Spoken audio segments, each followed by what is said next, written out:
사람들마다 다 살면서 자기의 이야기를 써갑니다. 어떤 사람은 참 아름다운 이야기를 써가고 어떤 사람들은 부끄러운 이야기를 써가기도 합니다. 그런데 겉으로는 잘 모르다가 어떤 계기를 통해서 평소에 잘 몰랐던 혼자서 참 아름답게 조용히 아름다운 이야기를 써갔구나 하는 것이 드러나는 사람도 있고, 또 어떤 계기를 통해서 겉과는 달리 살펴보니까 좀 다른, 참 부끄러운 이야기를 써가는구나 하고 실망하는 경우도 종종 있습니다. 최근 이제 정치권이 바뀌게 되면 여러 사람들이 이렇게 청문회를 겪기도 하는데, 그럴 때 숨겨진 이야기가 드러나고, 그러면서 예전에 몰랐던 또 그들의 또 다른 이야기를 발견하고 때로는 실망하고 그런 경우도 있고, 또 오늘 오시게 될 이 신혜라 집사님 경우는 연예인이지만 그러나 연예인으로서는 굉장히 아름답고 향기로운 이야기를 또 써가는 사람입니다.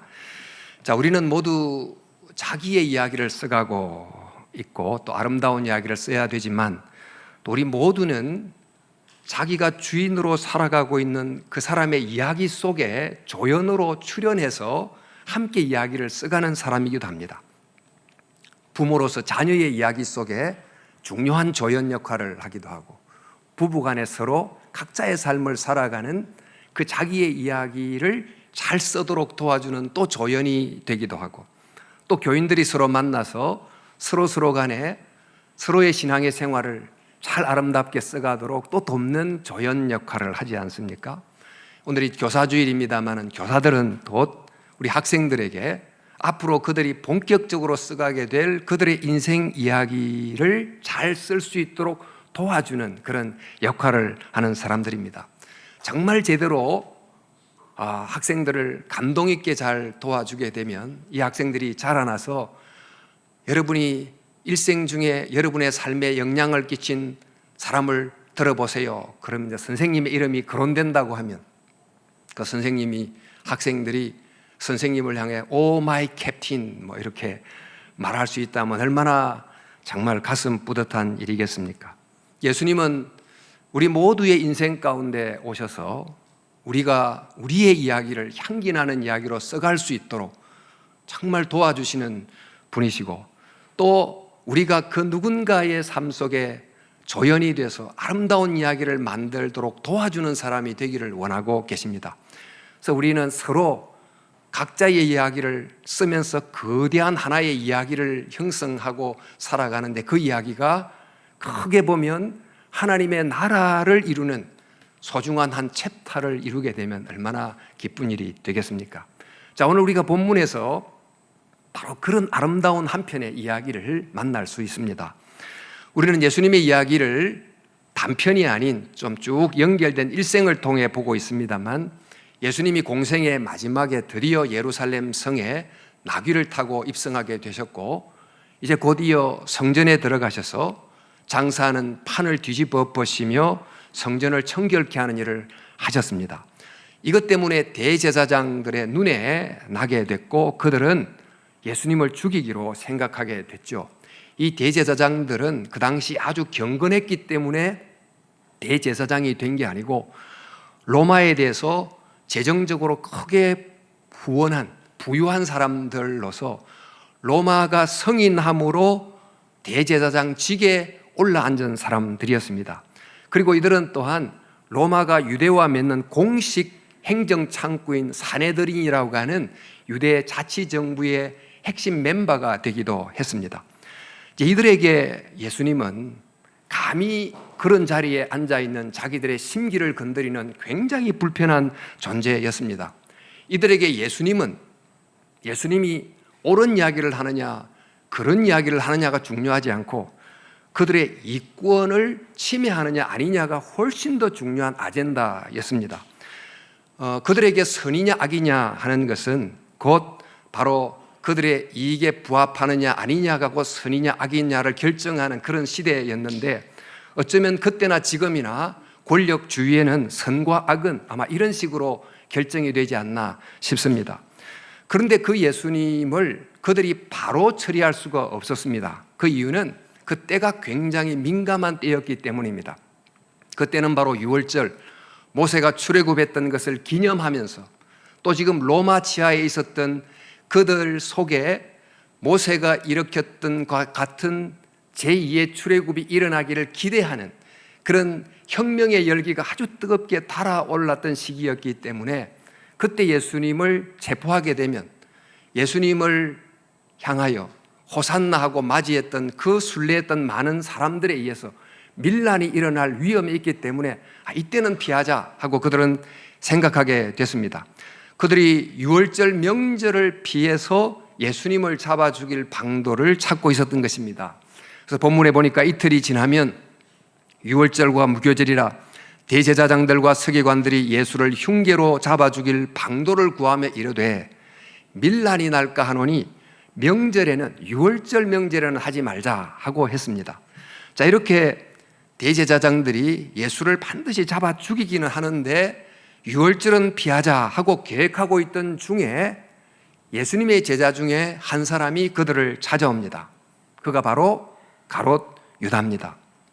그가 찾아와서 예수가 혼자 있는 장소를 알려주고 또 혼자 있을 체포하기가 아주 좋은 때를 알려주겠다고 이야기를 하고 또 체포할 명분이 되는 예수님이 평소 말했던 그 이야기들을 말을 알려줌으로 체포에 도움을 주겠다는 제안을 한 것입니다. 절호의 찬소가 왔고 놓칠 수 없다고 생각했던 이들은 유월절 명절을 피하기로 했다가 이 유다의 제안 때문에 유월절 명절에 예수님을 붙잡게 됐습니다. 이렇게 함으로 결국 예수님은 유월절에 죽임을 당하게 돼요. 그리하여 결과적으로는 유월절 어린 양으로 죽임을 당함으로 영적인 출애굽인 구원을 이루겠다고 하는 성경의 큰 약속을 이렇게 하여 마침내 이루게 되는 것입니다. 대제사장의 음모가 있고 유다의 배반이 있고 그들은 그들의 뜻을 따라 예수님을 제거하려고 하고 또 예수님을 이용하려고 행동을 했지만 그 인간들의 행동이 하나님의 구원의 큰 스토리를, 큰 뜻을 결코 방해할 수 없었다는 것입니다. 하나님의 이 이야기는 인간의 거역에도 불구하고 아니 그것을 역이용해서라도 받듯이 쓰여지고 있다는 것을 우리에게 알려주고 있는 것이지요. 자, 이렇게 해서 유다가 대제사장을 찾아갔는데 그때 흥정이 일어납니다. 내가 예수를 너희에게 넘겨주리니 얼마를 주려느냐 하고 유다가 제안하자 대제사장은 은 30을 제안하고 유다는 그 금액을 수락합니다.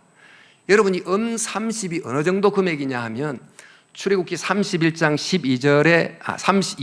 32절에 보면 소가 우연히 종을 그냥 받아서 어떤 종이 죽게 됐을 때 그 종의 몸값으로 치르는 값이 은 30입니다. 지금 대제사장은 예수님을 파는데 그 값을 우연히 소에 의해서 죽게 된 노예의 몸값 정도를 쳐주기로 했고 유다는 그 금액을 수령하게 됐으니 비유하자면 우리나라 최고 참모총장을 마치 이등병 몸값 정도로 취급하는 격이 된 것입니다. 이렇게 유다는 아주 헐값에 예수님을 팔고 있었는데 바로 이렇게 예수님을 유다가 팔려고 했던 동기가 과연 뭘까요? 사실 유다의 이 동기를 알기가 굉장히 어렵습니다만 추측하다면 지금 예수님이 수많은 무리들의 환호를 받으면서 입성을 하게 됐습니다. 그 무리들의 가진 기대는 예수님이 민족 해방의 거사를 일으키는 것이었습니다만 예수님은 작은 시위 한 번도 하지 않고 내가 곧 죽임을 당하게 될 것이라 하는 이야기를 듣고는 너무 실망했기 때문에 예수님을 팔려고 했을지 모른다, 이런 추측이 가능합니다.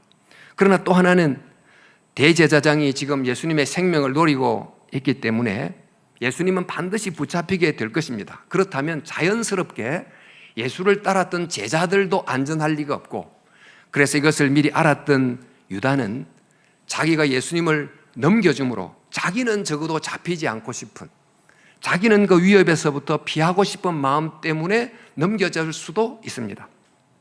또 아니면 예수님을 이 체포당하는 어떤 그 막다른 골목 같은 위험에 몰아넣음으로 본인의 의지와는 상관이 없이 혁명의 거사를 일으키게 해야 되겠다 하고서 또 넘겨줬을지도 몰라요. 또 아니면 요한복음이 말한 것처럼 돈을 너무 좋아했기 때문에 이 기회에 돈에 대한 욕심 때문이었을 수도 있습니다만, 우리는 그 동기가 뭔지를 잘 모르고 또 아마 복합적이었을 것 같습니다. 그러나 중요한 것 하나는, 분명한 것 하나는, 유다에게 예수님은 사랑의 대상이 아닌 이용의 대상이었다는 것입니다. 유다 자기가 생각했던 그 미래, 그 꿈, 그것을 예수님이 이루어주지 못한다고 생각하자 기꺼이 버릴 수 있는, 그래서 유다에게 예수님은 자기의 뜻을 이루는 도구였지 정말 사랑의 대상이 아니었다고 하는 것입니다. 이렇게 도움이 되지 않으면 스승마저도 기꺼이 버릴 수 있는, 또 하나님을 믿는데 하나님을 믿는 믿음이 내가 생각한 어떤 무엇을 이루지 못한다고 생각하면 하나님을 믿는 믿음도 포기할 수 있는, 이런 식의 생각 정도를 가지고 유다가 예수님을 따랐던 것 같습니다. 자, 이런 유다가 대제사장에 찾아가서 예수님을 팔기로 하는데, 예수님의 마지막 일주일 속에 일어났던 대제사장의 음모, 또 유다의 배반, 이 두 어두운 이야기 사이에 그 이야기와는 전혀 색깔이 다른 한편의 이야기가 삽입이 되어 기록이 됩니다. 바로 이 이야기는 이 어두운 이야기를 배경으로 해서 더 아름답고 더 밝게 빛나는 이야기인데, 그 이야기가 바로 이런 이야기입니다. 예루살렘으로 오신 예수님은 예루살렘 주변에 너무나 많은 인파 때문에 거할 곳을 찾지 못하시고 주변에 베단이라고 하는 작은 마을에 거처를 정하고 계셨는데, 그 베다니에 살던 한 가정으로부터 식사 초대를 받으셨어요. 그 가정은 이전에 예수님에 의해서 정말 살아나게 됐던 그 나사로, 그리고 나사로의 누이 마르다와 마리아, 이 가정으로부터 식사 초대를 받게 됐습니다.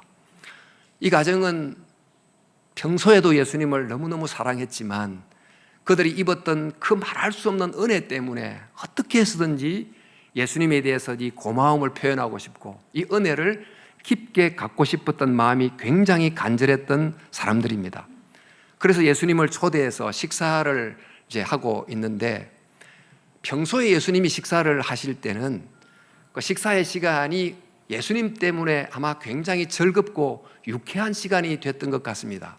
바리새인이 예수님을 향하여 먹기를 탐하는 자다 이렇게 비난했던 이 비난을 역으로 생각해 보면, 바리새인들은 경건하다는 이름으로 식사 시간마저도 아마 엄숙하게 했는지 모르지만 식사 때마다 끌끌끌 웃고 재밌고 하는 모습을 보면서 오히려 나쁘게 생각하고 비난을 했는데, 아마 예수님은 식사 자리를 함께 하면 예수님 때문에 유쾌하고 즐겁고 아마 이런 시간이 됐던 것 같습니다. 그런데 이번 식사 시간에는 그런 예수님의 그 유쾌함도 보기 어렵고 예수님의 호탕한 웃음소리도 전혀 들리지 않았던 것 같아요.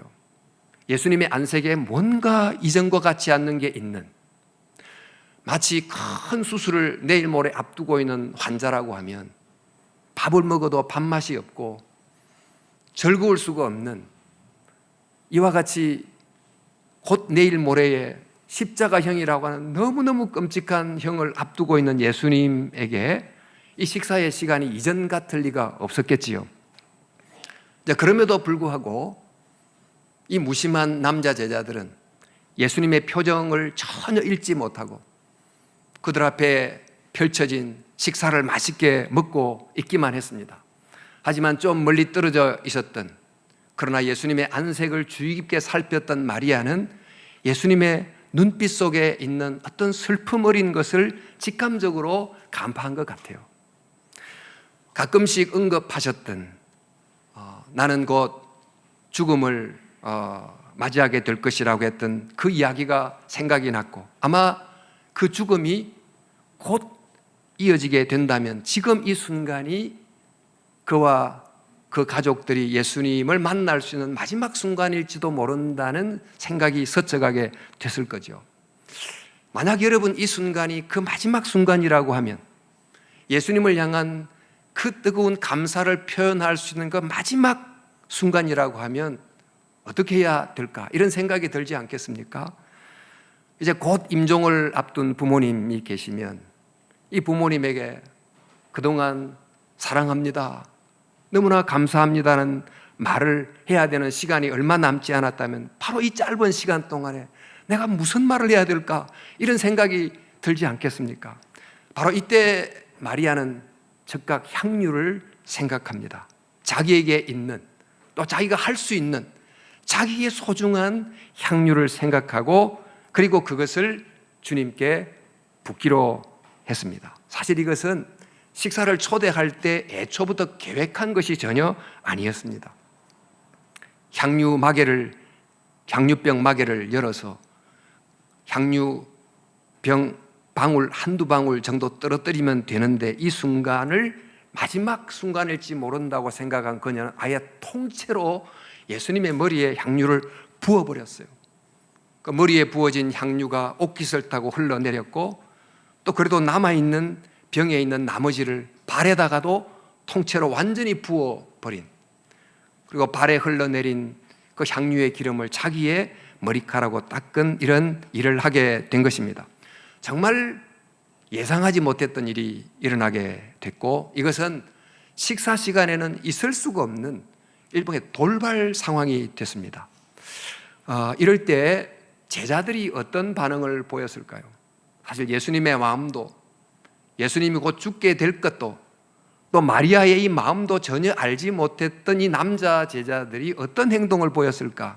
그들은 아주 분개해가지고 도대체 무슨 의도로 이런 낭비를 하느냐고 이 마리아를 심하게 야단치고 꾸짖었습니다. 아마 그 중에 열체질이었던 제자가 있었다면 책상을 꽝 치고 아마 벌떡 일어났을지도 모릅니다. 우리 본문에 보니까 제자들이 보고 분개하여 이르되 무슨 의도로 이것을 허비하느냐? 이것을 비싼 값에 팔아 가난한 자들에게 줄 수 있었겠도다. 마태복음은 이렇게 기록이 되어 있는데, 요한복음을 보면 그 마리아가 드린 이 향유의 값을 그 순간 적각 계산하고 말한 사람이 있어요. 바로 가룟 유다예요. 유다가 말합니다. 예수를 잡아줄 가룟 유다가 말하되 이 향유를 어찌하여 300데나리온에 팔아 가난한 자에게 줄 수 있었겠다라고 이야기합니다. 얼마나 계산이 빠른지. 자, 이렇게 제자들이 분개하면서 그녀에게 야단을 칠 때 예수님이 제자들에게 하시는 말씀이, 가만두라, 너희가 어찌하여 그녀를 괴롭게 하느냐? 그녀가 내게 좋은 일을 하였느니라. 그녀를 꾸중하지 말라. 그녀는 좋은 일을 했다. 지금 방 안을 가득 채운 이 향기처럼 향기 나는 일을 했으니 이 일은 칭찬받을 일이라고 말씀하는 것입니다. 사실 일상적 상황에서 보자면 이 일은 칭찬할 일이라고 말하기는 어렵지만, 어떤 특별한 상황으로 생각해 보면 의미가 달라질 수 있는데, 예수님께서 마리아의 행동을 좋은 일이라고 했을 때 이 좋은 일은 원어로 칼론 에르곤이라는 것인데, 이것은 가난한 자를 돕는 자선행위를 가르칠 때 썼던 용어입니다. 제자들은 이 향유를 팔아서 가난한 자들에게 줄 수 있었겠다고 그랬는데, 지금 향유 부음을 받은 이 예수님은 사실 곧 죽게 되실 것이고, 죽고 난 이후에도 안식일 바로 직전에 운명하셨기 때문에 장례 예식도 제대로 치르지 못한 채로 죽게 되실 상황이었습니다. 그렇게 보자면 예수님은 적어도 이 순간은 세상의 많은 가난한 사람들 중에 가난한 사람이었어요. 바로 그 예수님에게 마리아가 향유를 부음으로 예수님의 예비 장례를 그곳에서 치러준 것입니다. 자, 여러분, 또 이 마리아의 행위는 정말 무엇이 꼭 필요한 한 사람에게 사랑을 온전히 다 쏟아부은 일이기 때문에 정말 아름답고 좋은 일이 됐습니다.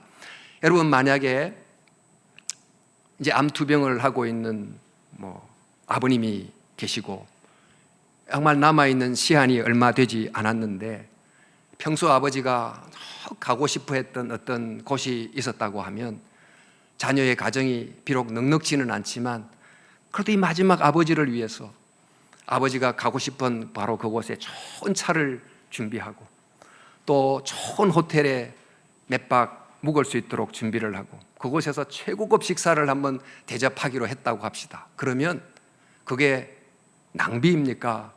아니면 그 마지막 순간에 아버지를 위해서 꼭 필요한 사랑의 헌신을 한 것입니까? 지금 사랑하는 이가 병원에 입원을 해 누워 있어요. 그런데 이 병 때문에 병원에서 실망하고 낙심하고 괴로워하고 있는데 한 친구가 정말 꽃 한 송이 두 송이가 아니고 100송이 정도를 사가지고 들고 들어가서 힘내, 하나님이 도우실 거야, 하나님이 너를 사랑해 하고 이제 꽃 한 다발을 받고 환히 웃게 될 때 그 친구를 위해서 꽃 100송이를, 장미 100송이를 사준 것은 쓸데없는 낭비입니까? 아니면 그 위기에 처한 친구를 위해서 정말 좋은 일을 한 것입니까? 사실 이럴 때 특별한 상황에서 따지고 계산하고 하는 것은 전혀 돕는 게 아니고 오히려 깊은 상처를 줄 수가 있지 않습니까? 누구를 도우는데 마치 커피 스푼으로 돼지라듯이 계산하면서 돕고 나서는 자기의 의를 막 내세우고 그렇게 하는 것, 그런 행동은 정말 상대를 감동시키지도 못하고 향기 나는 이야기가 결코 될 수 없을 것입니다. 사랑하는 사람에게는 허비가 아닌 것이 사랑하지 않는 사람에게는 낭비처럼 보입니다. 그러나 사랑은 기본적으로 허비하는 거예요. 자기를 아낌없이 내주는 것이 아닙니까? 지금 대제사장의 음모와 유다의 배반 사이에 이 여인의 향유부험 사건이 있는데 바로 이처럼 사랑하는 상대를 위해서 향유를 아까워하지 않고 부은 이 허비하는 이야기, 이 이야기는 사실 정말 자기를 아끼지 않고 허비했던 진짜 사랑 이야기를 보여주기 위한 예고편이에요. 그것을 보여주려고 바로 이 이야기를, 이 두 어두운 이야기 중간에 삽입해 둔 것입니다. 여러분, 바로 이 이야기가 앞으로 곧 이어지게 될 진짜 본론 이야기의 짧은 서론인데 그 이야기를 우리가 이제 곧 만나게 되겠습니다만, 유다가 이제 대제사장을 만나고는 베다니로 돌아옵니다. 예수님은 무슨 일이 일어나고 있는지 이미 다 알고 계셨습니다. 그리고 제자 중 한 사람에게 그 다음 날, 그때가 수요일이고 목요일 날 저녁에 유월절 식사를 준비하라고 제자를 예루살렘 성으로 보냅니다. 예루살렘 성으로 가보면 물동이를 이고 가는 남자 한 사람을 만날 것이다. 물동이는 다 여자가 이고 다니는데 남자가 이고 다니기 때문에 아마 그 사람과의 그 일종의 암호 같은, 그래서 그 사람의 인도를 받아서 예수님이 정해놓은 그 유월절 만찬을 행할 다락방으로 인도를 받게 됩니다. 그리고는 드디어 날이 저물고 목요일 저녁 12명의 제자들과 함께 예수님께서 다락방에 모여서 유월절 음식을 나누게 됐습니다. 바로 그 12명 속에 유다도 있었고 또 함께한 제자들은 정말 예수님을 다 떠나가게 될 사람들입니다. 근데 이렇게 함께 식사를 하면서 예수님께서 의미심장한 말씀을 하세요. 나와 함께 그릇에 손을 넣는 그가 나를 팔리라.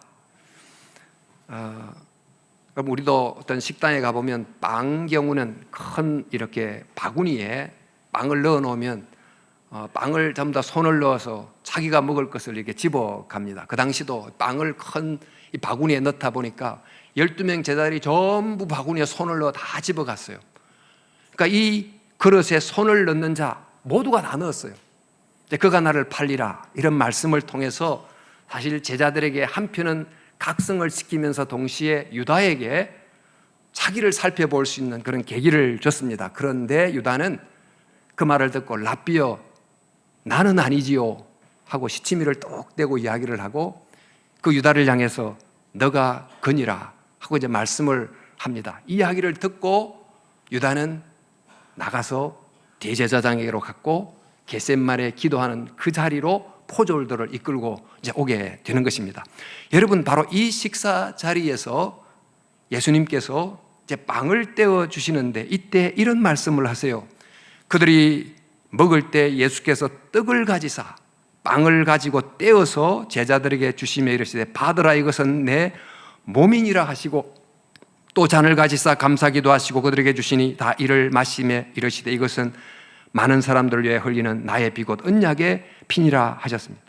빵을 떼어서 이것은 내 몸이라고 하시고 포도주를 나누시면서 이것은 내가 흘리는 너희를 위해서 흘리는 피다 이렇게 말씀하셨는데 바로 이런 말과 이런 행동은 우리가 조금 전에 봤지만 마리아가 자기의 소중한 1년 이상 쓸 수 있는 그 향유를 깨뜨려서 다 쏟아부은 것과는 비교가 안 되는 것입니다. 예수님은 아예 자기의 몸이라고 하는 옥체를 완전히 깨뜨려서 자기의 생명 전체를 쏟아부은 것이기 때문입니다. 유다는 예수님을 정말 헐값에 팔아넘겼고 제자들은 곧 예수님을 떠나게 되겠지만 바로 그런 제자들을 위하여 그런 유다를 위하여 자기의 몸을 깨뜨려 다 쏟아부은 이런 예수님의 행동은 낭비입니까? 아닙니까? 허비입니까? 아닙니까?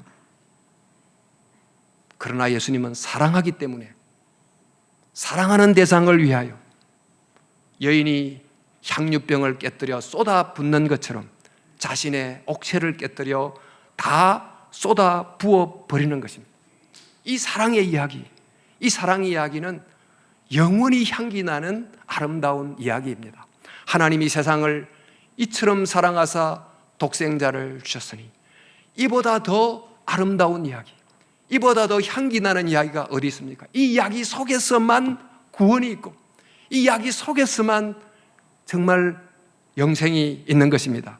우리는 5월이 되면 5월에 피는 수많은 종류의 꽃을 보고 꽃향기에 취합니다. 영원한 5월의 꽃향기가 있습니다. 바로 자신을 허비한 사랑의 예수님의 이야기입니다.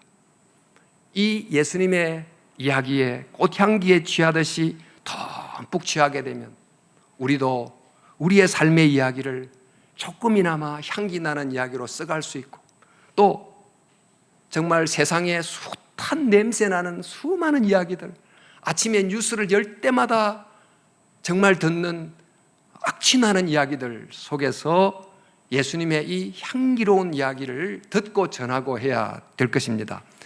오늘 간증하게 될 이 시네라 집사님 경우는 분명히 자신의 어떤 인생의 시점에 그 예수님의 그 깊은 진한 향기를 깊이 마시고 취했고 또 그래서 입양도 하고 미혼모를 돕고 어린 아우를 돕고 이러면서 이제 일하기를 써가게 되셨는데 만약 그때 그 사람들을 돕지 않았다면 그들은 어떤 이야기를 써갔을까요?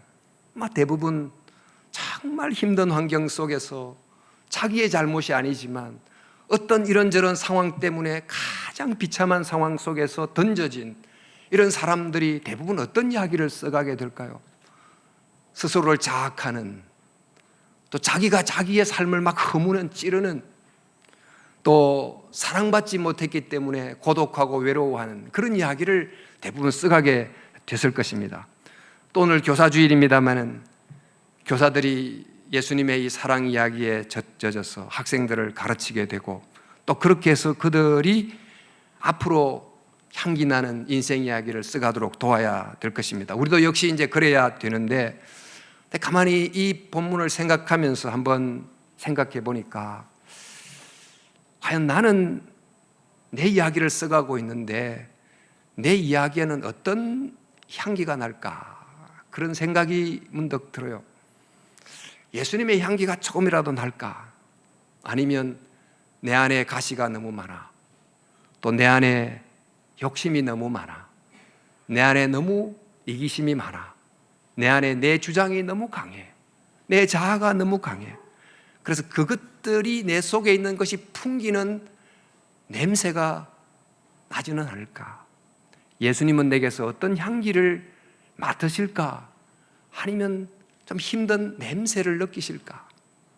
주님은 우리를 위해서 허피하듯이 다 쏟아 부어 주셨는데 나는 주님께 대하여 어떤 행동을 보이고 있는가? 내가 주님께 대하는 것은 정말 앞서 말했지만 커피 스푼 대듯이 대어 계산하고 타산하면서 주님께 뭔가를 드리는 걸까? 내가 드리는 예배는 어떤가? 내가 주님께 드리는 헌금은 어떤가? 내게 주님께 드리는 봉사는 과연 어떤가? 또 최근 코로나 2년 동안 비대면에 매우 익숙해져 있는데 계속해서 비대면으로 편리를 따라 드리려고 하면서 주님을 향한 조금 더 보이는 헌신이 점점 결여되어 가는 것은 또한 아닐까, 이런 생각을 해 보는 것입니다. 또 성도 여러분, 우리는 부모로서 자녀에게, 또 부부로서 서로에게, 선생으로서 학생에게, 또 영적인 어떤 성도의 교우로서 다른 성도들에게 수많은 사람들의 삶에 직간접적으로 영향을 미치는 조연 역할을 다 하고 있는데, 나는 그 어떤 사람의 인생 속에 내가 그 조연으로서, 그 사람이 주연으로서 가는 그들의 이야기를 제대로 잘 쓸 수 있도록 도움을 주고 있는가, 아니면 걸림돌이 되고 있는가, 그런 질문을 해보게 됩니다. 여러분, 정말 예수님의 우리를 사랑한 그 아름다운 향기 나는 이야기, 갈수록 그 이야기 속에 조금 더 몰입하고 그 십자가의 사랑을 더 깊이 생각함으로, 그래도 우리가 주님의 향기를 조금이라도 내는 이야기를 써갈 수 있기를, 또 그 이야기를 쓰도록 누군가를 도울 수 있는 사람이 될 수 있기를 간절히 바라고 소망하는 것입니다. 이런 은혜가 특별히 교사 주일을 맞이한 오늘 저와 여러분들 가운데 함께 하시기를 주님의 이름으로 축원합니다.